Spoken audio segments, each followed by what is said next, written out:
السلام علیکم میرے پیارے پیارے لسنرز. اچھا مجھے آپ لوگوں کو یہ بتانا تھا کہ جو لاسٹ ایپیسوڈ میں نے ریکارڈ کیا تھا نا اس میں میں نے ایپیسوڈ 17 بول دیا تھا غلطی سے، لیکن وہ ایپیسوڈ نمبر 16 تھا. 17 آپ آج سنیں گے.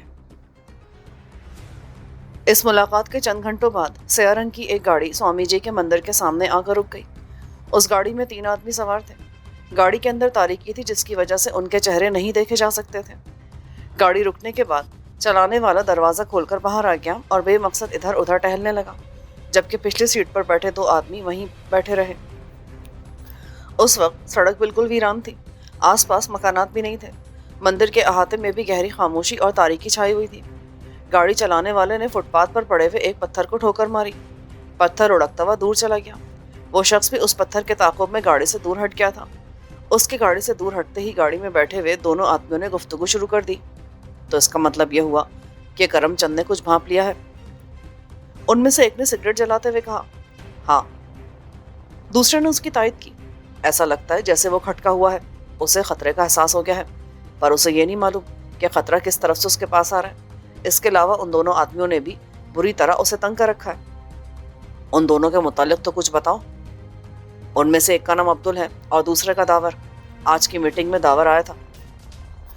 اس نے عبدل کو کرم چند کے مکان کی طرف بھیج دیا تھا تاکہ وہ کسی خطرے کی صورت میں کرم چند کے مکان کو تباہ کر دے. اس سے یہ بات ظاہر ہوتی ہے کہ یہ داور بہت ہی خطرناک آدمی ہے. اس کے علاوہ وہ حد درجہ ذہین بھی ہے. ممکن ہے آگے چل کر یہ دونوں ہی ہمارے لیے خطرہ بن جائیں، اس لیے انہیں راستے سے ہٹانا ضروری ہو گیا ہے، جس طرح ہم نے ستیام کو ہٹا دیا ہے. ستیام اپنی حماقت سے مرا ہے. پہلے والا غرایا. اس کے علاوہ میں نے اسے ہلاک کرنے کی ہدایت نہیں دی تھی. اس کمبخت نے ستیام کو مارنے کے بعد مجھے بتایا کہ وہ ستیام کو مارا ہے. میں نے اس پر برا بھلا بھی کہا تھا، لیکن اب کیا ہو سکتا تھا؟ دیکھو، ویسا ایسا ہونا نہیں چاہیے تھا. ابھی تک ہم خون خرابے سے دور ہی رہے تھے. مار دھاڑ کی نوبت نہیں آئی تھی. ہم ذہن سے جنگ کر رہے تھے. اس میں ہمیں سفلتا بھی حاصل ہوئی تھی، لیکن اس قتل نے ساری صورتحال تبدیل کر دی.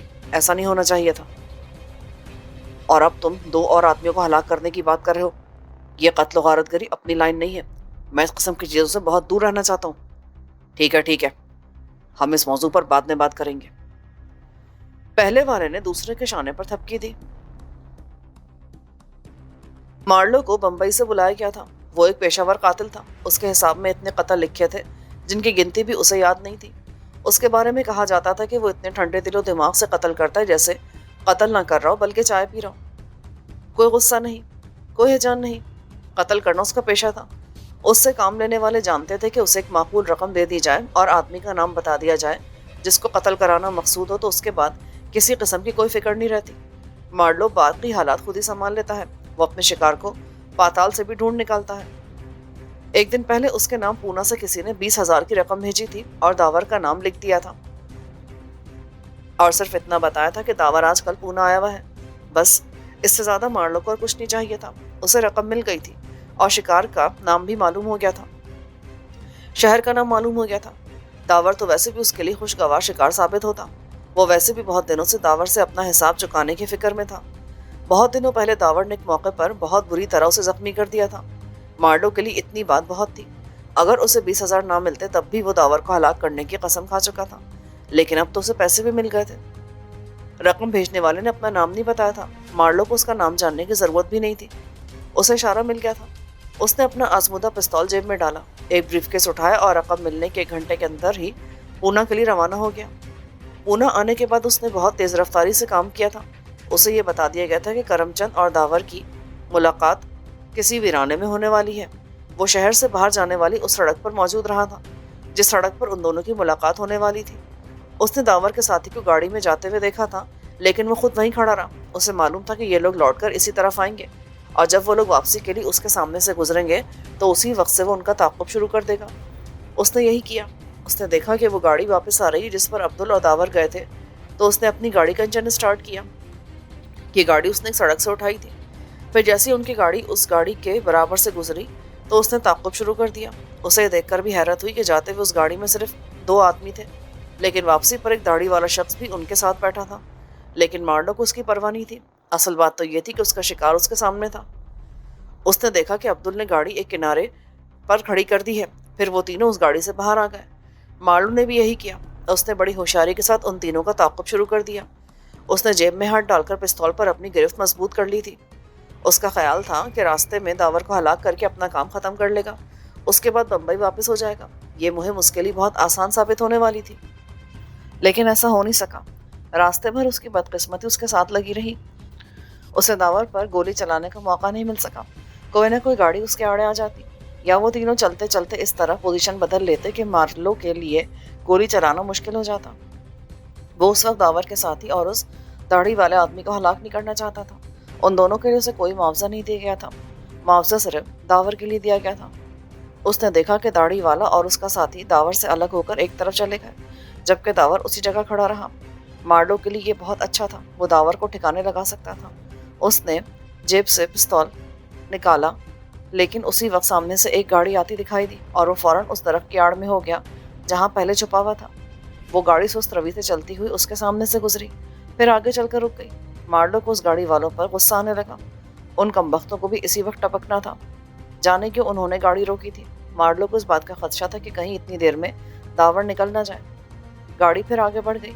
उसके आगे बढ़ते ही मार्लो दरख्त की आड़ से निकल आया, लेकिन यह देखकर उसकी झल्लाहट उरूज पर पहुंच गई कि इतनी देर में दावर गायब हो चुका था।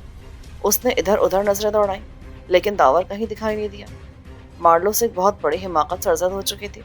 उसे मौके का इंतजार नहीं करना चाहिए था। मौका मिल गया था, लेकिन उसने वो मौका गंवा दिया। बहरहाल उसे उस ठिकाने का इल्म हो गया था जहाँ दावर ने अपने साथी के साथ पनाह ले रखी थी। वो इस वक्त चाहे कहीं भी गया हो, लेकिन रात के वक्त उसे उसी तरफ लौट कर आना था। वो उस वीरान मकान के सामने खड़े होकर इंतजार करता रहा। उसके पेशे में सब्र की बहुत अहमियत थी। कुव्वत बर्दाश्त बहुत काम आती थी। इसी लिहाज से मार्लो में भी बेपनाह कुव्वत बर्दाश्त थी। वो सारी रात उस आदमी के इंतजार में खड़ा रह सकता था। फिर बहुत रात को उसने एक साए को झूमते झामते उस मकान की तरफ बढ़ते देखा। वो होशियार हो गया। उसने पिस्तौल पर अपनी गिरफ्त मजबूत कर ली, लेकिन उसे यह देखकर मायूसी हुई कि वह दावर नहीं बल्कि अब्दुल था, जो बड़ी तरंग में सीटियां मारता हुआ उस वीरान मकान की तरफ बढ़ रहा था। मार्लो से देखकर गुस्से में भर गया। अब्दुल झूमता झामता उस मकान में चला गया। मार्लो उसके जाने के बाद बहुत देर तक वहीं खड़ा रहा, लेकिन दावर नहीं लौटा। फिर एक ख्याल ने मार्लो को मुस्तरब कर दिया, कहीं ऐसा तो नहीं दावर कहीं चला गया हो और वो सारी रात उसके इंतजार में इसी तरह खड़ा रहे। अगर वो कहीं चला गया होगा तो उसकी तस्दीक अब्दुल से हो सकती है। दावर का पता चलाने के लिए उसे अब्दुल को काबू में करना जरूरी हो गया था। वो उस वीरान और पुरस्कार मकान की तरफ बढ़ गया। अहाते में दाखिल होने के बाद उसने एक कमरे में मोमबत्ती की रोशनी देखी। उसकी समझ में आ गया कि अब्दुल इसी कमरे में होगा। मार्लो ने दाढ़ी वाले को भी इसी मकान में दाखिल होते देखा था, लेकिन उसकी निगाह में उसकी कोई अहमियत नहीं थी। उसे या तो दावर की ज़रूरत थी या दावर का पता लगाने के लिए उसके साथी अब्दुल की। उसने मकान के बरामदे में पहुंचकर अपना पिस्तौल हाथ में ले लिया। रोशनी वाले कमरे से अब्दुल के गुनगुनाने की आवाज़ आ रही थी। मार्लो उस कमरे के दरवाजे से चिपका खड़ा था। फिर उसने सुना कि अब्दुल के गुनगुनाने की आवाज़ ख़त्म हो गई। मार्लो ने दरवाजे पर आहिस्ता से हाथ रख दिया। तवक्को के मुताबिक उस कमरे का दरवाज़ा खुला हुआ था। उस अब्दुल ने दरवाज़ा बंद करने की जहमत गवारा नहीं की थी। मार्लो ने अपना पिस्तौल बाएं हाथ में ले लिया। उसने दोनों हाथों से पिस्तौल चलाने की मशक रखी थी और ये फन उसके बहुत काम आया करता था। कमरे में दाखिल होते हुए पूरी तरह होशियार था। उसकी तमाम सलाहियतें बेदार थीं। वो उस वक्त किसी चीते की तरह चौकन्ना हो रहा था। वो जानता था कि उसे क्या करना है, कितनी फुर्ती और तेज रफ्तारी से अपना काम सर अंजाम देना है। इसलिए दरवाज़ा खोलते उसने जस्ट लगा दी, लेकिन अब्दुल उस कमरे में मौजूद नहीं था। उस कमरे के बराबर में एक दूसरा कमरा भी था। वो शायद उस कमरे में था। वो धीरे धीरे उस कमरे के दरवाजे की तरफ बढ़ा और यहाँ से एक उससे गलती हो गई। अब्दुल दूसरे कमरे में नहीं बल्कि उसी कमरे में था और शायद उसने मार्लो की आहट महसूस कर ली थी, इसीलिए वो दीवार के साथ चिपक कर खड़ा हो गया था। और मार्लो जैसे दूसरे कमरे की तरफ बढ़ा, अब्दुल ने उस पर छलांग लगा दी। मार्लो को पिस्तौल चलाने का मौका ही ना मिल सका। अब्दुल ने उसकी कलाई पकड़ ली थी, उसके हाथ को झटका दे रहा था ताकि पिस्तौल उसके हाथ से छूट जाए। इस मौका पर मार्लो को एहसास हो गया कि अब्दुल भी अनाड़ी नहीं है। वो इस किस्म के खेल से अच्छी तरह वाकिफ था, इसीलिए उसकी तवज्जो मार्लो के हाथ में दबे हुए पिस्तौल की तरफ नहीं थी, बल्कि वो मार्लो की आंखों में देख रहा था। ये उसके तजुर्बेकार होने की निशानी थी। लेकिन मार्लो भी अहमक नहीं था। वो जानता था कि जब जंग रूबरू होने लगे तो हथियार इतना ज़्यादा कारामद साबित नहीं हुआ करता। हथियार उसी वक्त काम आता है जब आदमी कुछ फासले पर हो, और इस मौके पर उसे पिस्तौल से ज़्यादा अपनी क़ुव्वते बाजू से काम लेना था। वो कराटे जानता था। उसके पेशे में ये महारत बहुत अहमियत रखा करती है। उसने खुद ही पिस्तौल पर से अपना ध्यान हटाया और दूसरे हाथ से अब्दुल की गर्दन पकड़ ली। फिर उसे धकेलते हुए दीवार से ले जाकर टकरा दिया। इस कशमकश के दौरान उसके हाथ से पिस्तौल छूटकर नीचे गिर पड़ा। पिस्तौल के गिरते उन दोनों के दरमियान कशमकश शदीद हो गई। वो दोनों एक दूसरे पर पिल पड़े। अब्दुल ने घूंसा उसके पेट में दे मारा। मार्लो थोड़ा सा पीछे हटा, लेकिन उसने एक घूंसे का जवाब इस तरह दिया कि अब्दुल के चेहरे पर एक मुक्का रसीद कर दिया।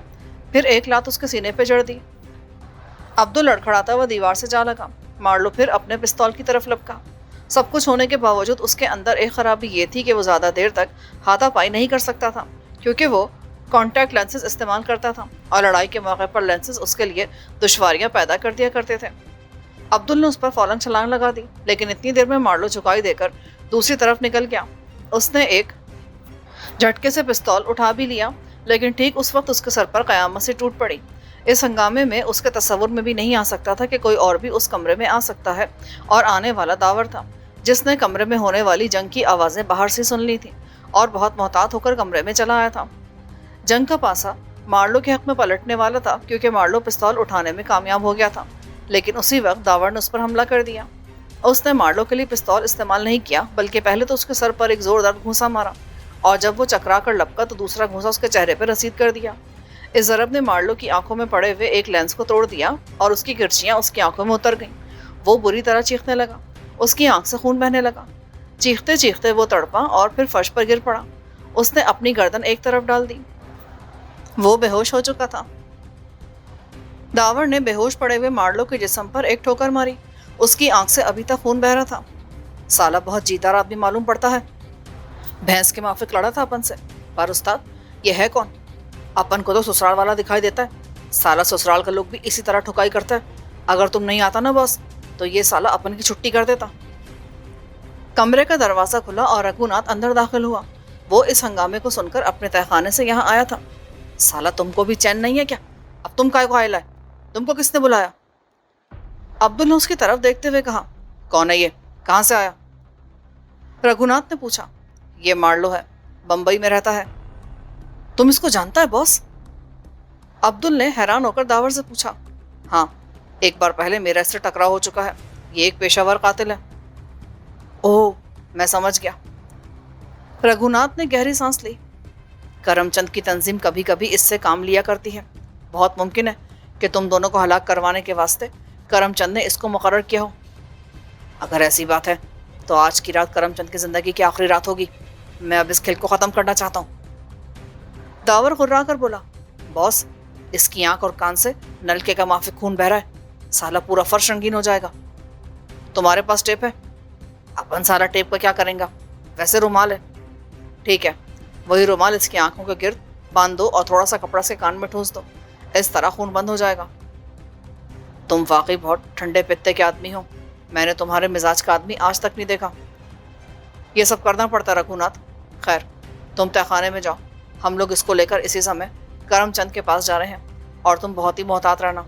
कोशिश करना कि तहखाने से बाहर आने की ज़रूरत महसूस ना करो। समझ गए? इस दौरान अब्दुल ने मार्लो की आंख पर रुमाल बांध दिया था, लेकिन खून आंख से रिस रिस कर रुमाल को सुर्ख करने लगा। अब्दुल ने कपड़े की धज्जियां भी मार्लो के बहते हुए कान में ठूंस दी। ना जाने दावर के हमले से मार्लो को कैसी चोट लगी थी कि लम्हा ब लम्हा उसकी हालत गैर होती जा रही थी। ऐसा लगता था जैसे वो बस कुछ ही देर का मेहमान हो। अब्दुल, तुम जाकर किसी गाड़ी का बंदोबस्त करो। तुम तो ऐसे ऑर्डर देता है बस जैसे बाहर साला गाड़ियों का लाइन लगाओ। ये क्यों नहीं बोलते कि कोई गाड़ी चुरा कर लाओ?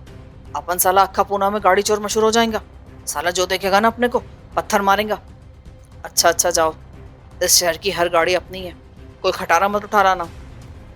दावर ने मुस्कुराते हुए कहा, साला हिंदुस्तान में खटारी गाड़ी मिलेगा और मिलेगा क्या? अब्दुल बकबक करता हुआ बाहर चला गया। उसके जाने के बाद दावर और रघुनाथ मार्लो की तरफ देखने लगे। दावर को अपनी गलती का एहसास हो रहा था। उसे मार्लो के सर पर वार नहीं करना चाहिए था। इस वार ने उसके सर के अंदरूनी निज़ाम को बेतरतीब कर दिया था। कानों और नाक से बहता हुआ खून यही जाहिर कर रहा था। उसे मार्लो से कुछ बातें मालूम करनी थी। वो ये मालूम करना चाहता था कि उसे किसने उसके ताक़ुब में भेजा था, किसने उसकी खिदमत हासिल की थी। लेकिन अब मार्लो उसके किसी सवाल का जवाब देने के काबिल नहीं था। लम्हा ब लम्हा बिगड़ती हालत यह जाहिर कर रही थी कि वो बस कुछ ही देर का मेहमान है। तुम इस समय करमचंद की तरफ क्यों जाना चाहते हो? रघुनाथ ने पूछा। ये आदमी उसके सामने ले जाकर डाल दूंगा। करमचंद ही के साथियों में से कोई ऐसा है जो उसके खिलाफ जा रहा है? تمہیں کرم چند سے اتنی ہمدردی کیوں ہو گئی ہے؟ مجھے یہ قصہ ختم کیوں نہیں کرنے دیتے تم؟ ابھی نہیں، رقم مل جانے کے بعد۔ رقم مل جائے تو پھر تمہاری اور اس کی جنگ ہوگی۔ تم دونوں ایک دوسرے کے سامنے آ جانا، میں تمہیں اس بات کا پورا موقع دوں گا۔ میں خود کرم چند کا مخالف ہوں، لیکن میں اپنی رقم کے علاوہ تمہارے لیے بھی کچھ کرنا چاہتا ہوں۔ کیا مطلب؟ میں سمجھا نہیں۔ سیدھی سی بات ہے کہ میں کرم چند کو پسند نہیں کرتا، لیکن دوسری طرف یہ علاقہ میرا نہیں ہے۔ میں یہ چاہتا ہوں کہ کرم چند کی جگہ تم آ جاؤ، کیونکہ یہ تمہارا بھی حق ہے اور تم اب ہمارے دوست بن چکے ہو۔ پر سمسیا یہ ہے کہ دو آدمی تنظیم کی بھاگ دوڑ سنبھالنے کے چکر میں ہیں۔ پہلا خود کرم چند جو اس وقت سب کچھ ہے، اور دوسرا وہ آدمی جو کرم چند کو راستے سے ہٹانا چاہتا ہے۔ میں اس دوسرے آدمی کو بھی بے نقاب کرنا چاہتا ہوں تاکہ بعد میں تمہارے لیے پھر کوئی پریشانی پیدا نہ ہو۔ اوہ، اس انداز سے تو میں نے سوچا ہی نہیں تھا۔ تم دلور ہونے کے ساتھ ساتھ بہت ذہین بھی ہو، اسی لیے میں کہتا ہوں کہ میرے مشوروں پر عمل کرو، ہمارے ساتھ تعاون کرتے رہو، اور فی الحال تمہارے ساتھ یہی تعاون ہونا چاہیے کہ تم اسی مکان میں چھپے رہو جب تک حالات تمہارے حق میں نہ ہو جائیں۔ تم باہر مت آنا۔ اسی وقت مکان سے باہر کسی گاڑی کے رکنے کی آواز آئی۔ شاید عبدل کوئی گاڑی چرا لایا تھا۔ داور کھڑکی کے پاس آ گیا اور فوراً ہی سانپ کسی تیزی سے پلٹا اور پھونک مار کر موم بتی بجھا دی۔ کیا بات ہے؟ کون ہے؟ رگھو ناتھ نے بوکھلا کر پوچھا۔ پولیس نے گھیرا ڈال لیا ہے، تم جلدی سے ہم دونوں کے سفری بیگ اٹھا لو، میں اس آدمی کو اٹھا لیتا ہوں، ہم دونوں کو پچھلی طرف سے نکل جانا ہے، جلدی کرو۔ رگھو ناتھ پھرتی سے دوسرے کمرے میں چلا گیا۔ برآمدے میں قدموں کی آہٹیں گونجنے لگی۔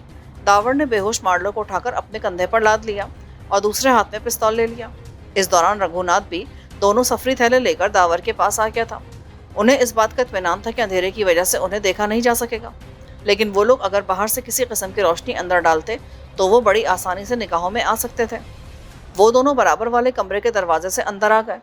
اسی وقت باہر کھڑے پولیس والوں میں سے کسی نے زور زور سے لڑکانا شروع کر دیا۔ اے کون اندر؟ باہر آؤ، باہر آ جاؤ۔ داور نے گہری سانس لی۔ اس پولیس والے کے للکارنے کا مقصد یہ تھا کہ ان لوگوں کو یہ معلوم نہیں تھا کہ اس مکان کے اندر داور اور عبدل چھپے ہوئے ہیں۔ شاید یہ پولیس والے موم بتی کی روشنی دیکھ کر اس طرف چلے آئے تھے، کیونکہ یہ مکان ویران رہتا تھا اور یہاں روشنی کا دکھائی دینا واقعی حیرت کی بات تھی۔ وہ دونوں مختلف کمروں سے ہوتے ہوئے مکان کے عقبی حصے کی طرف نکل آئے۔ یہاں ایک پائے باغ تھا جو نہ جانے کب سے اجاڑ پڑا تھا، سوکھی ہوئی گھاس اور مرجھائے ہوئے ٹنڈ منڈ درخت۔ یہاں ایک عقبی دیوار بھی موجود تھی، اور یہ دیوار ایک دو جگہ سے اس طرح ٹوٹی ہوئی تھی کہ باہر جانے کا راستہ بن گیا تھا۔ وہ لوگ اس دیوار کے پاس پہنچے اور اسی وقت مکان کے سامنے کی طرف سے ایک گولی چلنے کی آواز گونج اٹھی۔ اس آواز کو سن کر رگھو ناتھ ٹھٹک گیا۔ چلتے رہو، وہ لوگ اندر سے گولیاں چلا رہے ہیں، ہم لوگ محفوظ ہیں کیونکہ اس طرف کوئی دکھائی نہیں دے رہا۔ داور گھرا کر بولا۔ رگھو ناتھ ٹوٹی ہوئی دیوار سے باہر نکل آیا۔ اس کے ساتھ ہی داور بھی باہر آ گیا۔ اس نے اپنے شانے پر مارلو کا بوجھ اٹھا رکھا تھا، اس کے باوجود اس کی رفتار بہت تیز تھی۔ اس طرف کوئی سڑک نہیں تھی، البتہ ایک چھوٹا سا میدان تھا۔ میدان میں بھی جا بجا جھاڑیاں پھیلی ہوئی تھیں۔ اندھیرے کی وجہ سے انہیں جھاڑیوں کے درمیان سے نکلنے میں بہت دشواری پیش آ رہی تھی۔ وہ قدم قدم پر کسی نہ کسی جھاڑی سے اٹک جاتے تھے، پھر خود کو چھڑا کر آگے بڑھنے لگتے۔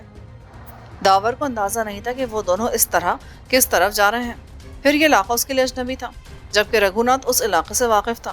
اس کے باوجود وہ بھی کچھ بوکھلایا ہوا تھا۔ کیا بات ہے رگھو، تم رک کیوں گئے؟ داور نے اس کے قریب پہنچتے ہوئے کہا۔ یہ راستہ پونا کے چور بازار کی طرف جاتا ہے، اور اس بازار میں رات بھر میلہ لگا رہتا ہے۔ ہم لوگ اس طرح وہاں پہنچے تو فوراً نگاہوں میں آ جائیں گے، کیونکہ ہمارے ساتھ ایک ایسا آدمی بھی ہے جو کسی بھی سمے مرنے والا ہے۔ یہ بات تو ہے، اس کے علاوہ مجھے عبدل کی بھی چنتا ہے۔ وہ کوئی نہ کوئی گاڑی لے کر پہنچنے والا ہوگا، لیکن وہ ہوشیار آدمی ہے، وہ خطرہ بھانپ کر گاڑی اس مکان سے آگے نکال لے جائے گا۔ داور نے بھی گردن ہلائی۔ مکان سے پھر گولیاں چلنے کی آوازیں آنے لگیں۔ کسی وقت پولیس والے کی للکار بھی سنائی دے جاتی۔ وہ لوگ ابھی تک معلوم نہیں کر سکے تھے کہ جن کے لیے سب کچھ کیا جا رہا ہے وہ اس مکان سے نکل چکے ہیں، لیکن اس بات کی کوئی ضمانت نہیں دی جا سکتی تھی کہ وہ لوگ کس وقت ٹوٹی ہوئی دیوار سے باہر نکل پڑے۔ ایسی صورت میں داور اور رگھو ناتھ کے لیے پریشانی ہو سکتی تھی۔ داور کے ساتھ اگر مارلو نہیں ہوتا تو وہ اب تک بہت دور نکل چکا ہوتا، لیکن اسے ان دونوں کی وجہ سے بہت احتیاط برتنی تھی۔ اچانک کسی گاڑی کی آواز سنائی دی۔ کوئی گاڑی ہیڈ لائٹس بجھائے ہوئے جھاڑیوں کو کچلتی ہوئی ان لوگوں کی طرف ہی آ رہی تھی۔ گاڑی کا سیاہ خاکہ اندھیرے میں اچھلتا کودتا محسوس ہو رہا تھا۔ گاڑی دیکھتے ہی داور نے اپنے شانے پر لدے ہوئے مارلو کو ایک طرف پھینک دیا۔ لیٹ جا رگھو ناتھ، وہ کسی سانپ کی طرح پھنکارا۔ اس کے ساتھ ہی وہ جھاڑیوں کے درمیان میں لیٹ گیا۔ رگھو نے بھی سفری تھیلے ایک طرف پھینک کر اس کی تقلید کی۔ داور نے اپنے پستول والے ہاتھ کو اوپر اٹھایا اور اسی وقت گاڑی رک گئی۔ گاڑی رکتے سناٹا چھا گیا، مگر یہ سناٹا بھی تھوڑی دیر ہی برقرار رہا۔ پھر آصف زدہ مکان سے پولیس والوں کی آوازیں آنے لگی جو ابھی تک اسی مکان میں چکراتے پھر رہے تھے، لیکن اس بار یہ آوازیں زیادہ فاصلے پر نہیں آ رہی تھی۔ اس کا مطلب تھا کہ وہ ٹوٹی ہوئی دیوار کے پاس پہنچ چکے تھے۔ اس کے ساتھ ہی داور نے روشنیوں کی لکیریں بھی لہراتی ہوئی دیکھی۔ پولیس والوں نے اب ان لوگوں کو ڈھونڈنے کے لیے ٹارچیں روشن کر لی تھی۔ داور کی سمجھ میں آ رہا تھا کہ وہ اب کیا کرے۔ اس کے عقب میں پولیس والے تھے اور سامنے ایک اجنبی گاڑی جس میں نہ جانے کتنے لوگ سوار تھے۔ پھر اس نے سب سے پہلے گاڑی والوں سے نمٹنے کا ارادہ کیا۔ یہ گاڑی اس کے قریب تھی، اگر وہ اس گاڑی پر قبضہ کرنے میں کامیاب ہو جاتا تو پھر اس کی بہت سی دشواریاں ختم ہو سکتی تھیں۔ اس نے سرگوشی میں رگھوناتھ کو وہیں لیٹے رہنے کا اشارہ کیا اور خود دھیرے دھیرے گاڑی کی طرف بڑھنے لگا، لیکن وہ ابھی اس گاڑی سے کچھ فاصلے پر ہی تھا کہ اس نے گاڑی کا دروازہ کھلتے دیکھا۔ پھر کھلے ہوئے دروازے سے کوئی باہر آ گیا۔ داور نے پستول والا ہاتھ اٹھایا، اس گاڑی سے اترنے والے کا نشانہ لیا اور پھر اس کی انگلی ٹریگر پر جمی رہ گئی۔ گاڑی سے اترنے والی کوئی عورت تھی۔ اس اندھیرے میں بھی اس سائے کے نشیب و فراز نے اس کے عورت ہونے کی نشاندہی کر دی تھی۔ اس عورت نے پچھلی سیٹ کا دروازہ کھول کر کسی کو باہر کھینچنا شروع کر دیا۔ داور سے اب برداشت نہیں ہوا۔ وہ جلدی سے کھڑا ہوا اور دوڑتا ہوا عورت کے پاس پہنچ گیا۔ عورت کا دھیان ابھی تک اسی طرف تھا جسے وہ باہر کھینچنے کی کوشش کر رہی تھی۔ داور نے جب کھینچے جانے والے کی طرف دیکھا تو گہری سانس لے کر رہ گیا۔ وہ کوئی لاش تھی، کسی مرد کی لاش۔ وہ عورت اس لاش کو اس ویرانے میں پھینکنے کے لیے آئی تھی۔ اے کون ہو تم؟ کیا کری ہو؟ داور نے آگے بڑھ کر عورت کا بازو پکڑ لیا۔ اس عورت نے اچانک بوکھلا کر چیخ ماری، لیکن اس کی چیخ حلق میں گھٹ کر رہ گئی۔ داور نے اپنا ہاتھ مضبوطی سے اس طرح اس کے منہ پہ جما دیا کہ وہ چیخ بھی نہیں سکتی تھی، بس بے بسی سے اپنے ہاتھ پاؤں چلاتی رہ گئی۔ آواز نہ نکلے ورنہ تجھے بھی مار کر اسی لاش کے برابر میں ڈال دوں گا۔ عورت نے لرزا کر اپنی گردن انکار میں ہلانی شروع کر دی۔ داور نے اس کی گردن چھوڑ دی۔ وہ عورت اپنی گردن کو مسلتے ہوئے زور زور سے سانس لینے لگی۔ اس کے پورے جسم پر لرزہ طاری تھا۔ اس دوران اس آصف زدہ مکان کی جانب سے پولیس والوں کی آوازیں خاموش ہو گئی تھیں۔ اس کا ایک مقصد تو یہ ہو سکتا تھا کہ یا تو وہ لوگ ناکام ہو کر واپس چلے گئے یا پھر خاموشی سے آگے بڑھ چلے آئے تھے۔ داور کا ذہن اس وقت بڑی تیزی سے حالات کا جائزہ لے رہا تھا۔ اسے بہت جلدی ہی کچھ نہ کچھ کرنا تھا۔ اس کے پیش نظر مارلو کی بگڑتی ہوئی حالت بھی تھی۔ مارلو بہت بری طرح گھائل ہوا تھا اور یہ بھی ممکن تھا کہ وہ کچھ بتانے سے پہلے ہی دم توڑ جائے۔ پھر اسے عبدل کی بھی فکر تھی، وہ بھی ابھی تک کہیں دکھائی نہیں دے رہا تھا۔ پھر اس کے ذہن میں ایک بات آئی اور اس نے اس پر عمل کرنے کا فیصلہ کر لیا۔ کہاں رہتی ہو تم؟ شیوا نگر میں۔ تمہارے گھر میں اور کون کون ہے؟ کوئی نہیں، میرا شوہر تھا وہ۔ عورت نے لاش کی طرف اشارہ کیا۔ اوہ، تو یہ تمہارا شوہر تھا؟ خیر، ہمیں اس سے کوئی مطلب نہیں۔ تم ہمیں اپنے ساتھ اپنے گھر لے چلو گی، سمجھی؟ ہم تمہیں کوئی نقصان نہیں پہنچائیں گے، لیکن تم نے ذرا بھی گڑبڑ کرنے کی کوشش کی تو میں تمہیں اسی طرح جان سے مار دوں گا جس طرح تم نے اپنے شوہر کو ہلاک کیا ہے۔ عورت نے بے بس ہو کر داور کی طرف دیکھا، کچھ کہنے کی کوشش کی، پھر اپنے ہونٹوں پر زبان پھر کر رہ گئی۔ اسی دوران رگھوناتھ بھی رینگتا رینگتا ان دونوں کے پاس آ گیا۔ رگھو کو دیکھ کر عورت اور بھی پریشان نظر آنے لگی۔ رگھوناتھ جادیدہ آدمی تھا۔ اس نے داور یا اس عورت سے اس وقت کوئی سوال نہیں کیا۔ چلو بیٹھو گاڑی میں۔ داور نے عورت کو گاڑی کی طرف دھکا دیا، پھر رگھوناتھ کی طرف دیکھا۔ تم بھی اس کے ساتھ بیٹھ جاؤ، ذرا دھیان رکھنا اس پر، اگر یہ کو گڑبڑ کرنے کی کوشش کرے تو بلا تکلف اس کا گلا گھونٹ دینا۔ رگھوناتھ اپنی بھاری بھرکم گردن ہلاتا ہوا اس عورت کے پاس ہی بیٹھ گیا۔ ان دونوں کو گاڑی میں بند کر کے داور اس طرف چل پڑا جہاں مارلو پڑا تھا۔ وہ رینگتا ہوا مارلو کے پاس پہنچا، لیکن اسے یہاں تک پہنچنے میں دیر ہو چکی تھی۔ مارلو مر چکا تھا، اسے مرے کچھ دیر ہو چکی تھی۔ داور کے لیے یہ کام کا آدمی تھا، اس سے یہ معلوم ہو سکتا تھا کہ اسے کس نے بھیجا ہے، لیکن وہ کچھ بتانے سے پہلے ہی مر گیا۔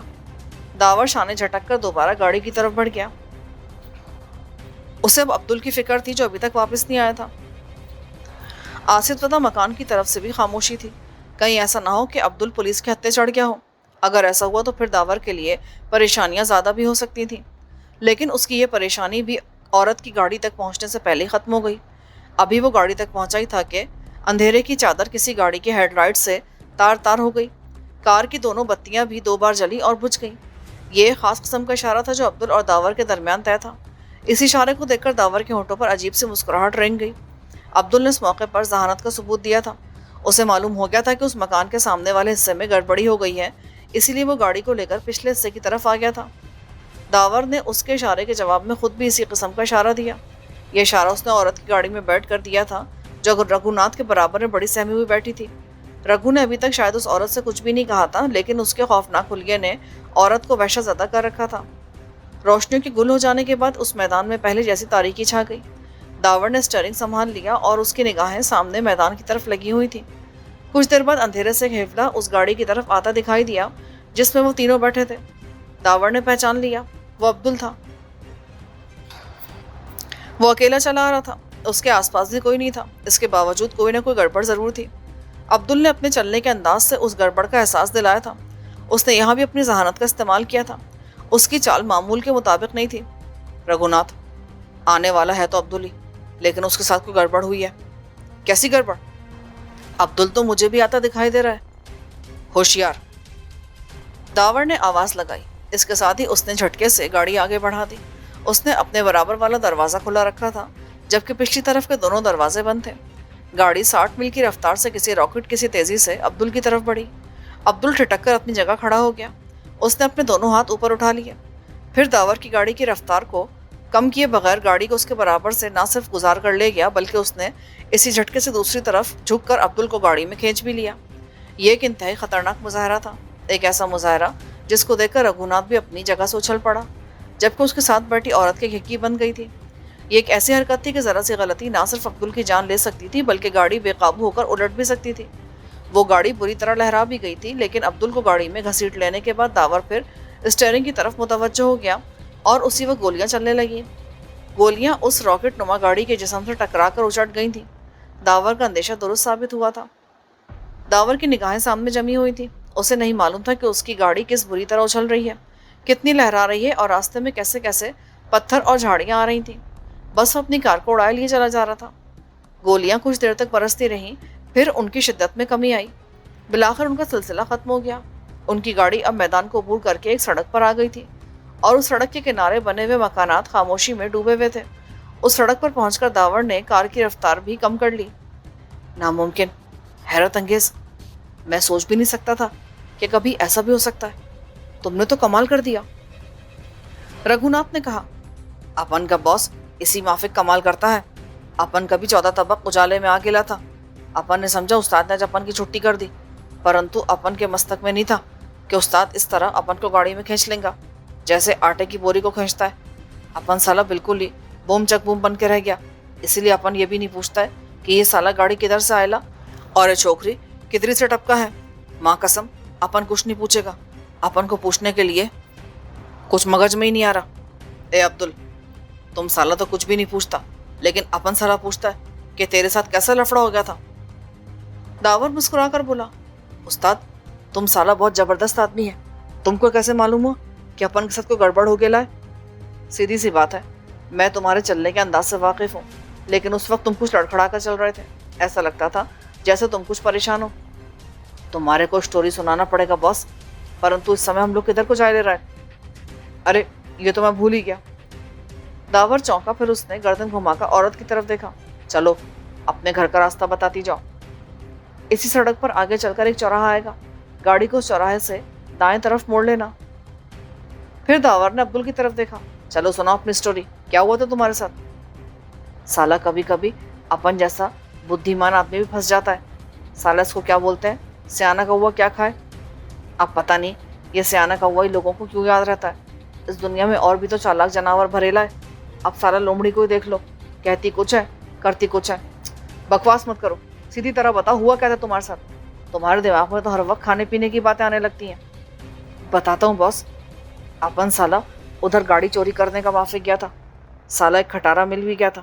اپن کا مستک گھوم گیا اس کھٹارا کو دیکھ کر۔ سوچا سالے کو اٹھا کر کسی کھٹ میں دھکا دے دوں، پھر یہ سوچا چلو کھٹارے صحیح پر کام تو آئے گا۔ بس باس، اپن اس کھٹارے کو لے کر ادھر آ گیا۔ ادھر کیا دیکھتا ہے کہ خوب زور کا مارا ماری چالو ہے، کاؤ بوائے کے فلم کا مافک۔ سالہ اکھا 1 درجن پولیس والا بندوق لیے گھوم رہا ہے۔ اپن سمجھ گیا کہ تم لوگوں کے ساتھ کوئی بڑا لفڑا ہو گیا ہے۔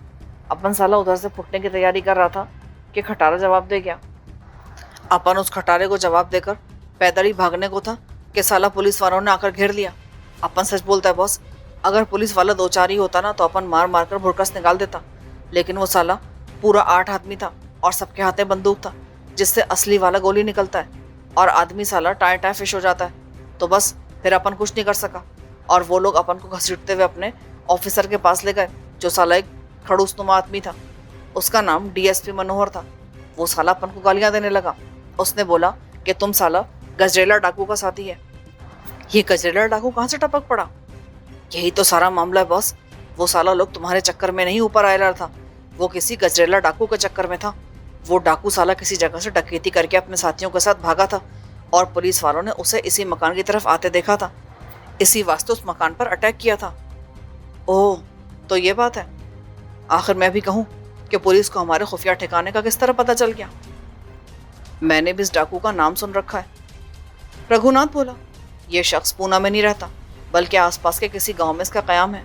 उसके पास कई लोग हैं जो हथियारों से काम लेना जानते हैं। मेरे ज़माने में भी उसने बहुत दहशत मचा रखी थी। मेरे आदमियों ने एक दो बार उस पर हाथ डालने की कोशिश भी की थी, लेकिन सफलता इसलिए नहीं हुई कि वो किसी एक जगह टिकता नहीं है। शहर में भी इसी तरह आता है कि एक वारदात की और भाग लिया, इसीलिए उसे अब तक घेरा नहीं जा सका। समझ गया। चलो अब्दुल, आगे बताओ, फिर क्या हुआ? होना क्या था बॉस? अपन ने उस खड़ूस को बहुत समझाया कि अपन गजरेला का आदमी नहीं है। अपन तो नाम यह पहली बार सुने लाए, पर वो मानता नहीं था। कहता था कि तुम इधर गाड़ी लेकर इसलिए आए हैं कि गजरेला को निकाल कर ले जाओ। उस पर अपन ने उसको समझाया कि अगर गजरेला डाकू को निकालना ही था तो अपन कोई नई तेज गाड़ी लेकर आता ना। इस खटारा गाड़ी पर तो साला बच्चा भी नहीं जाएगा, वो भी मना कर देगा। अभी हमारा डायलॉग चल ही रहा था कि एक पुलिस वाले ने आकर बताया कि साला वो गजरेला डाकू मकान के पिछली तरफ मैदान में चला गया है। अपन समझ गया कि उस्ताद और रघुनाथ उस साइड को निकल गया होगा। उस पर उस खड़ूस ने अपन से कहा कि मैं अपने साथियों को इशारा कर दूं और पुलिस वाला लोग उधर उधर छुपा रहेगा, और अगर अपन ने कोई गड़बड़ी की तो वो साला लोग अपन के बदन में सुराख कर देगा। अपन साला मजबूर हो गया, क्या करता? अपन ने गाड़ी का लाइट जलाकर इशारा दिया, लेकिन अपन ने अपनी चाल टेढ़ी कर ली। अपन को ख्याल था कि शायद बॉस ये इशारा भी समझ ले और होशियार हो जाए, और फिर तुम साला ऐसा होशियार हुआ कि अपन को चलती गाड़ी में खींच लिया। बस ये था अपन का स्टोरी। दावर ने उस औरत की तरफ देखा। अब बताओ किस तरफ जाना है? फिर उसने गाड़ी को औरत के बताए हुए रास्ते पर मोड़ लिया। बस इसी सड़क पर 5वां मकान है। लेकिन तुम लोग मुझसे चाहते क्या हो? मेरे साथ क्यों चल रहे हो? अगर मैंने कोई जुर्म किया है तो मुझे पुलिस के हवाले क्यों नहीं कर देते? पुलिस से हम लोगों की कोई खास रिश्तेदारी नहीं है, समझी? और ना ही मुझे तुम्हारे उस मरने वाले आदमी से कोई हमदर्दी है। हमें बस सर छुपाने का ठिकाना चाहिए, और इस समय हमें तुम्हारे घर से अच्छा ठिकाना और कहीं नहीं मिल सकता। औरत ने कुछ कहना चाहा, लेकिन फिर अपने होंठ भींच कर रह गई। दावर ने औरत के बताए हुए मकान के बाहर गाड़ी रोक दी। ये एक छोटा सा मकान था जिसकी छत खपरेल की थी। उस मकान से बाहर एक पाए बाग भी बना था, जिसका अहाता लकड़ी की जालियों से बनाया गया था, और दरमियान में लकड़ी ही का एक झूलने वाला दरवाजा लगा था। गाड़ी के रुकते वो सब गाड़ी से नीचे उतरे। औरत बहुत झिझकती हुई उतरी थी, जैसे अभी तक फैसला नहीं कर पाई हो कि इन लोगों को उस मकान में रखा जाए या नहीं। आगे चलो। औरत आगे बढ़ गई। वो सब उसके पीछे चल रहे थे। उस औरत ने भी आगे बढ़कर मकान के दरवाजे को धक्का दिया जो खुला हुआ था। फिर वो लोग एक कमरे में दाखिल हो गए। कमरे में रोशनी हो रही थी।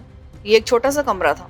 यहाँ फर्नीचर भी बराए नाम था, और बहुत सा सामान इस तरह पड़ा था जैसे या तो यहाँ के मकीन कहीं से आए हैं या फिर कहीं जाने की तैयारी कर रहे हैं। उस औरत ने पहले ही बता दिया था कि इस मकान में उसके अलावा और कोई नहीं है।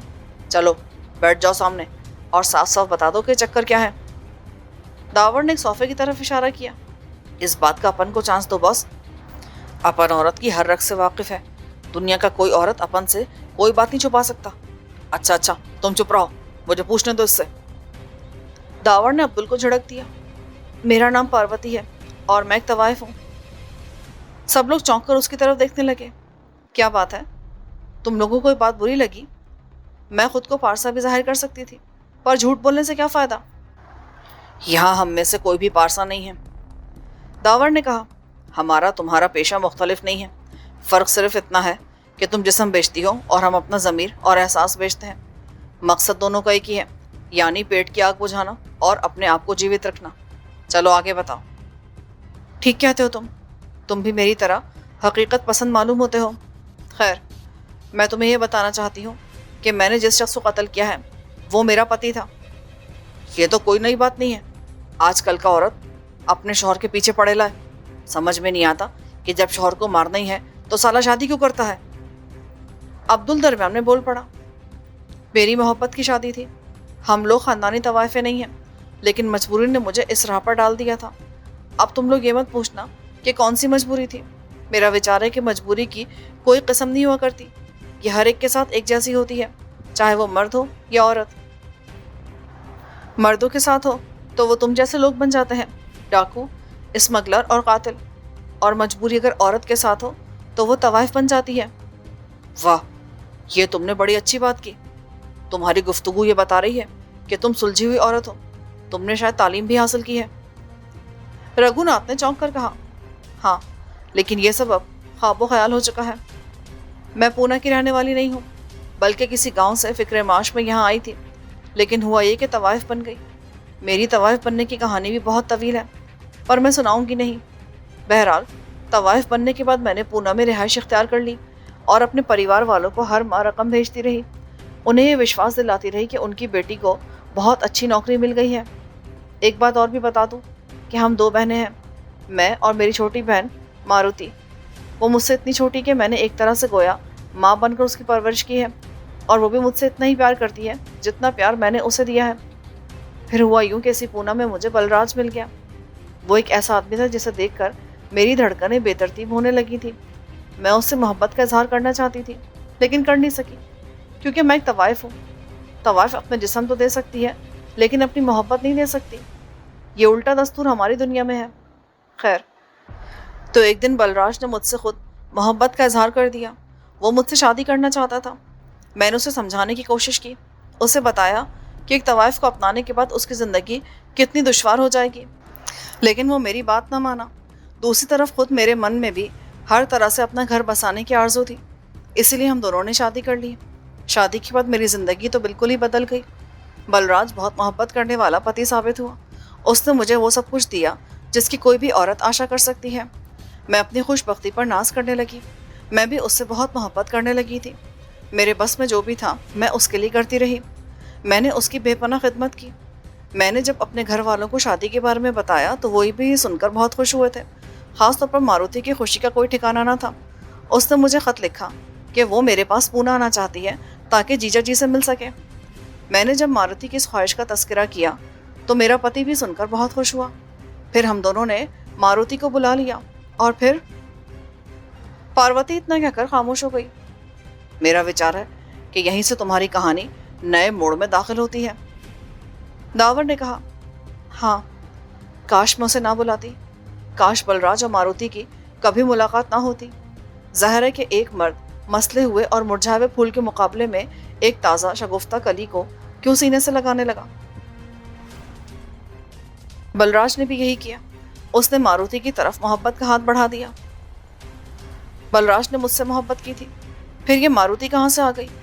वो इतना बेहिस क्यों हो गया था? शायद हमारी मोहब्बत की दीवार में कोई ऐसा रख न रह गया था जिसकी वजह से मारुति अंदर चली आई।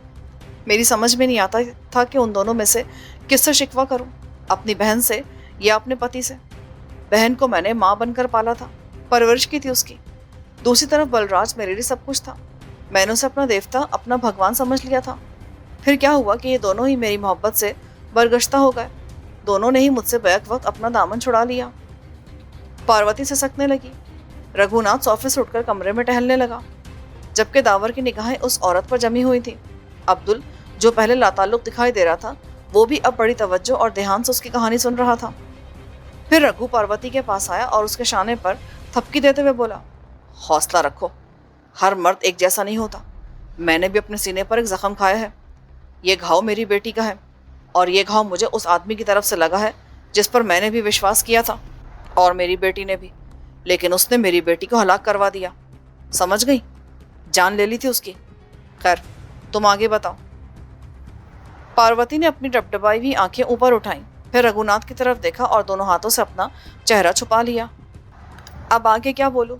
मुझसे सब कुछ बर्दाश्त नहीं हो सका, इसलिए मैंने मारुति को तो गांव रवाना किया और खुद बलराज की जान ले ली। उसे मारने से पहले मैं उससे लिपट कर रोती रही, उसके पैरों को हाथ लगाती रही, उससे माफ़िया मांगती रही।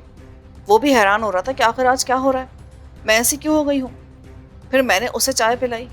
ये आखिरी चाय थी जो मैंने उसके लिए तैयार की थी। मैंने उस चाय में नींद की दवा मिला दी। मैं उस पर जागते में हमला नहीं कर सकती थी।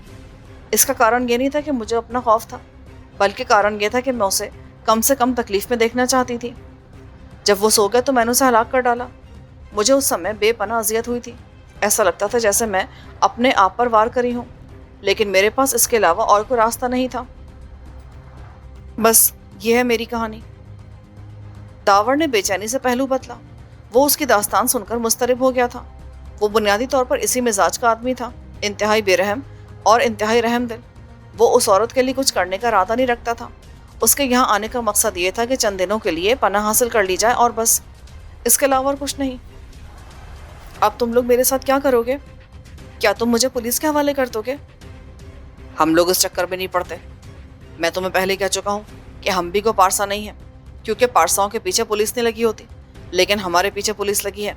इसलिए 2-4 दिन तुम्हारे यहाँ रहेंगे और उसके बाद चले जाएंगे। हमारी वजह से तुम्हें कभी कोई तकलीफ नहीं होगी, क्योंकि हम औरतों पर जुल्म करने के आदी नहीं हैं। और हाँ, ये और बात है कि तुम खुद ही हमारे लिए को मसला पैदा कर दो। इस सूरत में हमें कुछ सोचना पड़ेगा। नहीं नहीं, मैं कुछ नहीं करूँगी। तुम लोग इत्मीनान से यहाँ रह सकते हो। हमारे घर में कोई नहीं आता, किसी को भी पता नहीं चलेगा कि कुछ लोग मेरे घर में छुपे हुए हैं। इसके अलावा मैं ये भी नहीं पूछूंगी कि तुम लोग कौन हो और यहाँ क्या करते फिर रहे हो। यही तुम्हारी अक्लमंदी होगी, रघु ने कहा और फिर दावर की तरफ देखा। अब तुम क्या करना चाहते हो? मार लो तो मर चुका है। अगर वो जिंदा होता तो ये मालूम हो सकता था कि उसे किसने भेजा था। बहरहाल मेरा इरादा इस समय करमचंद के पास जाने का है। मैं उससे ये मालूम करना चाहता हूँ कि उसकी तंजीम का कौन आदमी मार्लो से काम लिया करता था। इस तरह शायद हमें उस आदमी तक पहुँचने में आसानी हो जाए। कभी कभी तो मुझे ऐसा मालूम होता है जैसे तुम पूरी तरह करमचंद के हमदर्द बनकर उसी के लिए काम कर रहे हो, रघुनाथ ने कहा। बेवकूफ़ी की बातें मत करो रघुनाथ। क्या तुम्हें यह मालूम नहीं कि सब कुछ मैं तुम्हारे लिए कर रहा हूँ? अगर तुम करमचंद की जगह अपनी तंजीम के सरबराह बन गए तो इससे क्या होगा? उस छुपे हुए आदमी की खतरे की तलवार तुम्हारे सर पर अटकती रहेगी। इसलिए ज़्यादा बेहतर यह कि किसी तरह उस आदमी का पत्ता ही साफ हो जाए। ये तो तुम ठीक कहते हो। मैं भी बूढ़ा हो गया हूँ, कभी कभी उल्टी सीधी बातें करने लगता हूँ। मुझे मालूम है कि तुम ये सब कुछ मेरी भलाई के लिए कर रहे हो, इसके बावजूद मैं शक करने लगता हूँ। लेकिन ना जाने क्यों अब मेरा मन करता है कि सब कुछ छोड़ दूँ। बस बहुत हो गई। मैंने जीवन से बहुत कुछ हासिल कर लिया और जीवन ने कुछ मुझसे वापस भी ले लिया। बेटी की मौत के बाद मैं इतने हाथ पांव फैलाकर क्या करूँगा? किसके लिए करूँगा? इस सब का फ़ायदा क्या? ये तुम्हारा अपना मसला रघुनाथ। जहाँ तक मेरा सवाल है तो मुझे करमचंद और उसके आदमियों से अपनी रकम वसूल करनी है, बस। इसके अलावा मेरा उससे और कोई झगड़ा नहीं है। लेकिन अगर तुम उससे इंतकाम नहीं लेना चाहते हो तो ना लो, मगर हमारी जंग तो भी जारी है। अगर तुम लोग मुझे आज्ञा दो तो मैं तुम लोगों के लिए कुछ खाने पीने का बंदोबस्त कर लूँ, पार्वती ने कहा। ठीक है, तुम कम से कम चाय का बंदोबस्त तो कर ही दो, लेकिन हमारा साथी अब्दुल भी तुम्हारे साथ जाएगा। अब अपन की किस्मत में साला किचन ही रह गया था, अब ये भी करना पड़ेगा। लेकिन अपन बोल देता है बॉस कि अकेला तुम उस करमचंद के पास नहीं जाओगे, अपन भी तुम्हारे साथ चलेगा। साला उस आदमी का क्या भरोसा, अगर फिर गया तो एक से भले दो तो होंगे। मुझे कुछ नहीं होगा, तुम बेफिक्र रहो। अगर मैंने ज़रूरत महसूस की तो तुम्हें भी साथ ले चलूँगा, दावर ने मुस्कुरा कर कहा।